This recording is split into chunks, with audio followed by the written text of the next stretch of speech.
di sebuah dataran tinggi di Jawa Tengah, terdapat sebuah desa kecil bernama Desa Awan Hijau. Desa ini berdiri di punggung bukit yang memanjang seperti gelombang besar yang membeku ribuan tahun lalu. Dari kejauhan, rumah-rumah kayu dengan atap rumbia tampak bertaburan seperti titik-titik coklat di atas permadani hijau. Udara di desa itu selalu sejuk.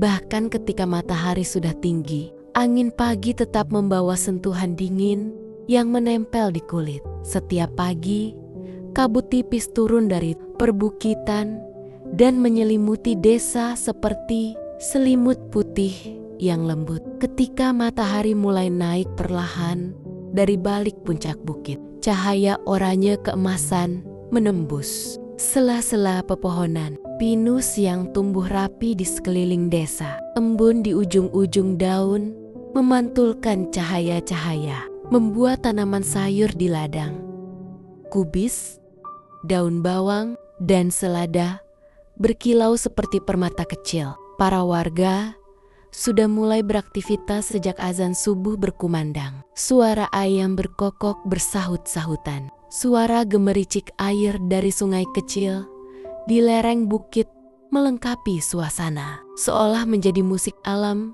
yang tak pernah berhenti. Rumah-rumah warga di Desa Awan Hijau tidak hanya sederhana, tetapi juga dibangun dengan penuh kehangatan. Sebagian besar terbuat dari kayu dan bambu, berdiri di atas tanah yang ditinggikan sedikit untuk menghindari lembab. Di halaman setiap rumah, bunga-bunga berwarna cerah, kantil, mawar kampung, dan bunga sepatu tumbuh subur. Asap tipis sering terlihat keluar dari dapur warga di pagi hari. Aroma kayu terbakar dari tungku bercampur dengan aroma sayur hangat dan teh melati yang diseduh untuk sarapan. Suasana ini memberi kesan damai dan akrab bagi siapapun yang pertama kali berkunjung. Warga desa hidup dengan saling membantu. Para laki-laki pergi ke ladang setelah matahari terbit, membawa cangkul di bahu dan topi caping lebar. Perempuan desa sibuk menjemur hasil panen di halaman rumah.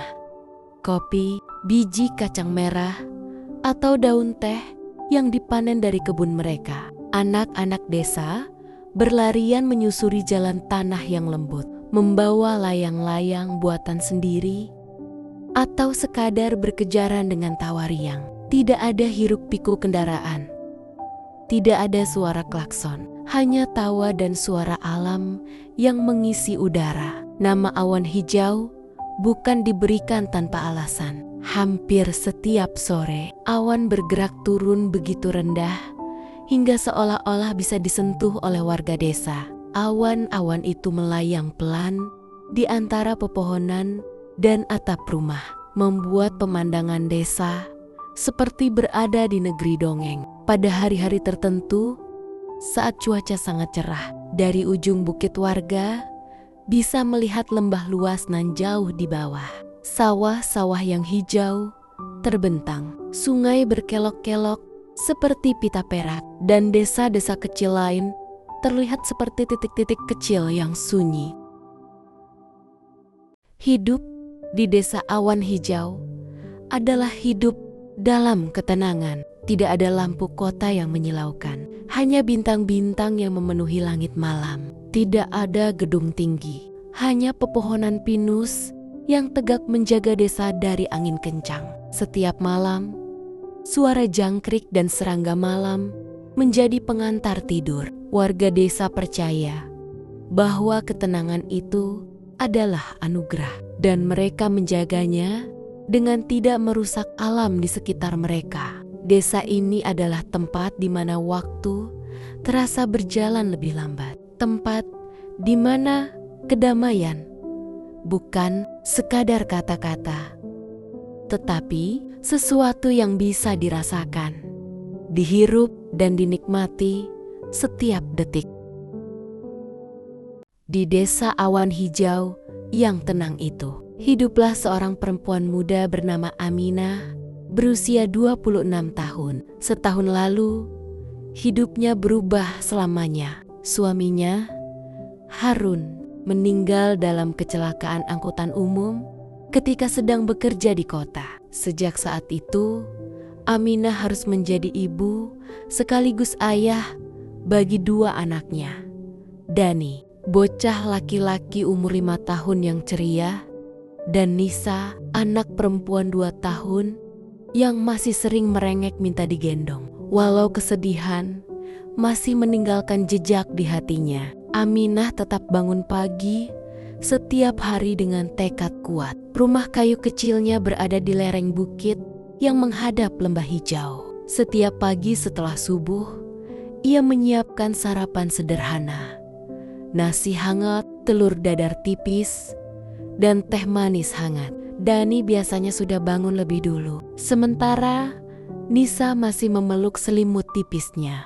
"Bangun, Nak, ibu mau berangkat kerja," bisik Aminah lembut pada Nisa sambil mengusap rambut halusnya. Anak-anak itu kemudian ia titipkan kepada Nenek Sumarni, ibunya sendiri, yang rumahnya hanya berjarak beberapa menit berjalan kaki dari rumah Aminah. Dani memegang tangan adiknya sambil berkata penuh percaya diri, "Tenang, Ibu, aku jaga Nisa." Aminah tersenyum meski matanya berkaca-kaca. "Ibu bangga sama kamu, Nak." Setiap hari, sebelum matahari naik terlalu tinggi, Aminah berjalan menuju tempat kerjanya di sebuah laundry sederhana milik tetangga kampung. Letaknya di dekat pasar kecil desa, sekitar 20 menit berjalan kaki. Di sana, ia mencuci, menyetrika, melipat, dan menata pakaian pelanggan. Uap panas setrika dan wangi sabun menjadi temannya dari pagi hingga siang.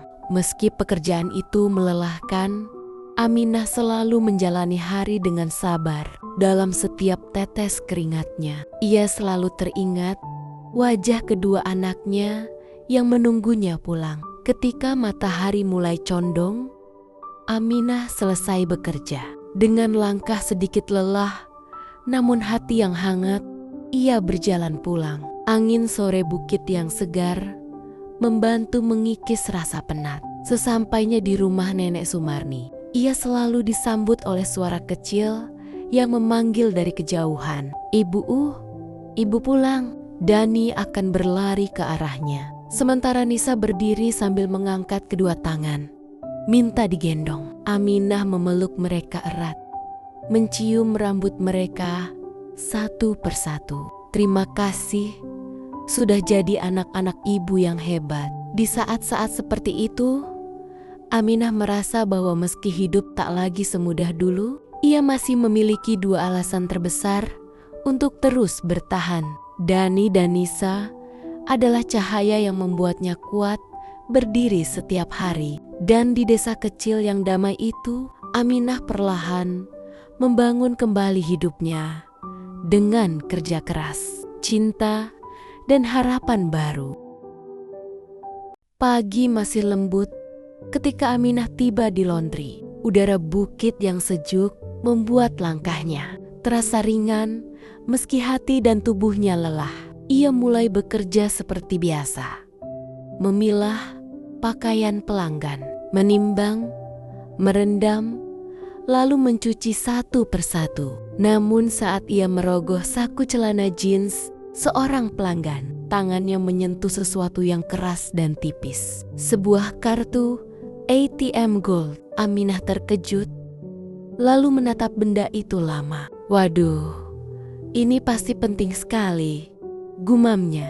Tanpa pikir panjang, Aminah langsung menaruh kartu itu ke dalam kantong kecil yang selalu ia bawa, tempat ia menyimpan barang temuan dari cucian agar tidak hilang. Ia tahu betul, barang sekecil apapun milik orang lain harus kembali pada pemiliknya. Bosnya, Bu Lastri, melihat Aminah memasukkan sesuatu ke kantong. Namun ia percaya penuh pada Aminah yang selalu jujur. Aminah pun melanjutkan pekerjaannya seperti biasa. Menjelang sore, saat Aminah sedang melipat pakaian pelanggan, pintu laundry terbuka. Seorang laki-laki berusia sekitar 31 tahun. Berpenampilan rapi, kemeja bersih, rambut tertata, masuk dengan wajah cemas. "Permisi, Bu, saya mau tanya, ada yang menemukan kartu ATM saya? Saya yakin tertinggal di celana jeans yang saya masukkan ke sini kemarin," ucapnya terburu-buru kepada Bu Lastri. Aminah yang berada di dalam langsung tersentak. Ia mengenali suara dan isi celananya dari deskripsinya. Tanpa menunggu lama, ia keluar dan mendekat. "Maaf, Pak, apakah maksudnya kartu ATM Gold?" tanya Aminah dengan sopan. Wajah laki-laki itu langsung berbinar. "Iya, itu punya saya." Aminah tersenyum kecil, lalu mengambil kartu tersebut dari kantong penyimpanan khususnya. Ia menyerahkannya dengan kedua tangan. "Ini Pak, saya temukan di saku celana saat mau dicuci. Saya simpan supaya tidak hilang." Laki-laki itu tampak sangat lega, bahkan nyaris tak percaya. "Alhamdulillah, saya sudah panik. Terima kasih banyak Mbak. Kalau hilang, repotnya luar biasa." Aminah hanya tersenyum, sederhana dan tulus. "Tidak apa-apa, Pak. Itu sudah menjadi kewajiban saya." Bu Lastri yang memperhatikan dari jauh ikut bangga. Karena inilah alasan banyak pelanggan suka dengan tempat laundrynya. Karena ada Aminah di dalamnya. Laki-laki itu menatap Aminah dengan rasa hormat. "Nama mbaknya siapa? Saya benar-benar berutang budi." "Aminah, Pak," jawabnya pelan. Ia mengangguk, menatapnya sekali lagi, dan pergi dengan rasa terpukul oleh kebaikan seorang perempuan sederhana dari desa bukit itu. Aminah kembali bekerja. Namun sore itu, ia merasa ada sesuatu yang berbeda. Seperti ada kisah baru yang pelan-pelan mulai mengetuk pintu hidupnya.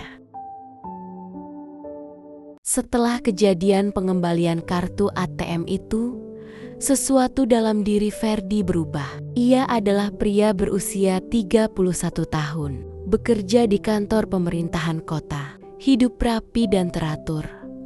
Namun, ada ruang kosong dalam hidupnya yang selama ini tak pernah ia akui kepada siapapun. Sejak hari itu, ia mulai datang ke laundry lebih sering daripada sebelumnya. Kadang membawa pakaian sedikit, kadang hanya satu kemeja. Bu Lastri heran, tapi berpikir wajar saja kalau pelanggan ingin bajunya tetap wangi. Aminah yang sedang sibuk melipat pakaian selalu tersenyum sopan setiap Ferdi datang. "Titipan cucian lagi Pak?" tanyanya dengan suara lembut. Ferdi mengangguk sambil pura-pura santai. "Iya, Mbak Aminah, kebetulan banyak baju yang harus dibersihkan." Padahal jelas baju itu tidak banyak. Terkadang hanya 2 potong. Aminah tahu, tapi ia diam. Ia hanya tersenyum. Dan setiap kali Ferdi pergi, Aminah merasakan jantungnya berdetak sedikit lebih cepat dari biasanya. Dalam beberapa minggu, Ferdi menjadi pelanggan istimewa tanpa ia sadari. Ia selalu datang sore hari, saat cahaya matahari bukit yang keemasan masuk melalui jendela laundry, tepat mengenai wajah Aminah yang sedang bekerja. Ferdi selalu memperhatikan hal kecil. Cara Aminah menggulung lengan bajunya ketika mencuci, cara ia tersenyum ketika melayani pelanggan, cara ia berbicara dengan sopan tanpa meninggikan suara. Semua itu membuat Ferdi merasa nyaman, perasaan yang jarang ia dapatkan dari siapapun. Dan semakin sering ia datang, semakin dalam perasaan itu tumbuh. Aminah, di sisi lain, bukan wanita yang mudah tersipu. Hidup telah mengajarinya keras. Kehilangan suami dalam tragis, membesarkan 2 anak, bekerja keras setiap hari. Namun, ketika Ferdi datang, ada sesuatu yang berbeda. Aminah mulai memperhatikan hal-hal kecil juga. Ferdi selalu berbicara dengan sopan, tidak pernah memaksa, tidak pernah bersikap kurang ajar, selalu menepati janji waktu pengambilan laundry. Dan yang paling membuat Aminah tersentuh, ia tidak pernah memandang rendah Aminah atau pekerjaannya. Itu saja sudah cukup membuat hatinya yang lama tertutup perlahan terbuka. Meski begitu, Aminah tetap diam. Ia tahu ia adalah janda 2 anak.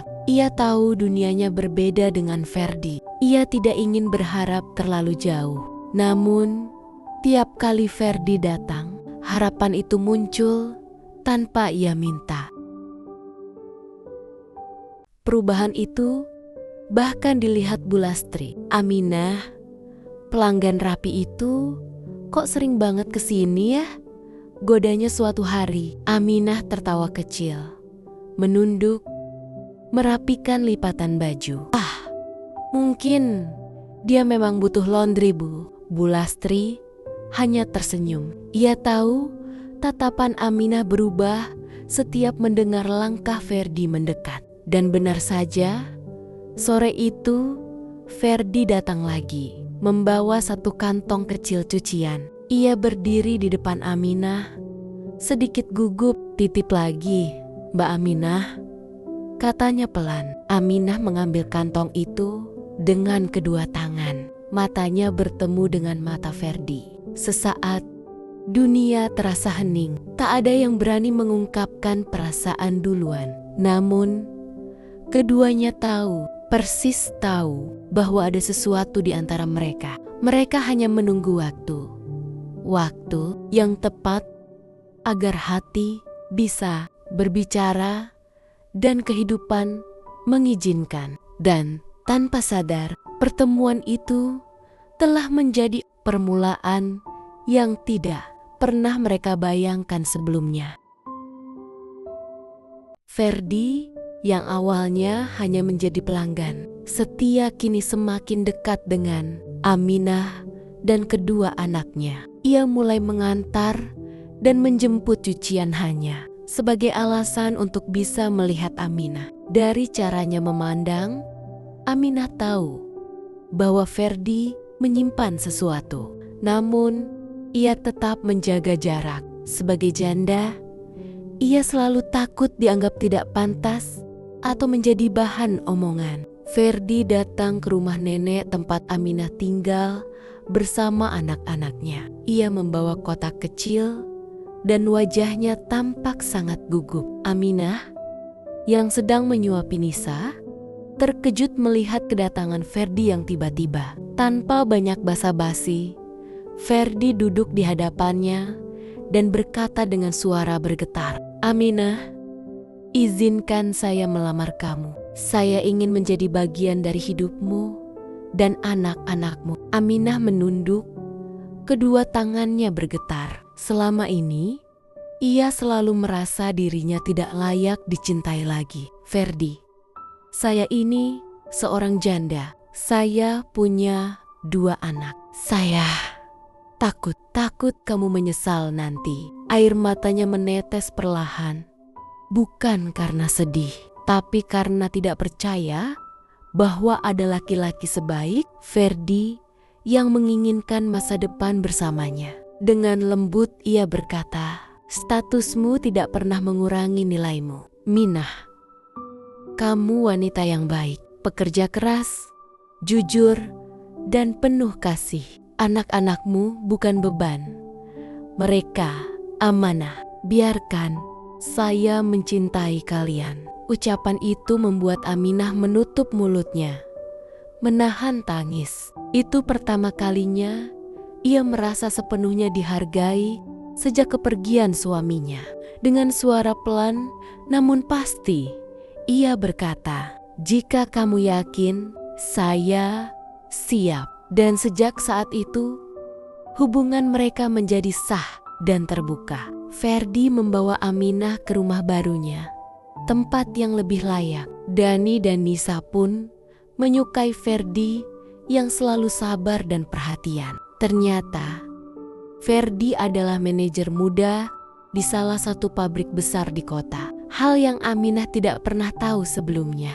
Karena Ferdi selalu tampil sederhana, Ferdi memperlakukan Dani dan Nisa seperti anak kandung sendiri. Aminah membuka lembaran baru tanpa rasa takut lagi. Meski masa lalunya penuh air mata, kini ia menjalani hari-hari dengan senyum yang tidak pernah hilang. Dan Ferdi, yang dulu hanya seorang pelanggan laundry, kini menjadi pelabuhan terakhir bagi hati Aminah. Kadang, cinta justru hadir ketika kita tidak mencarinya lewat jalan yang tidak pernah kita duga. Ferdi terpikat bukan oleh penampilan, tetapi oleh hati Aminah yang lembut, pekerja keras, dan bertanggung jawab.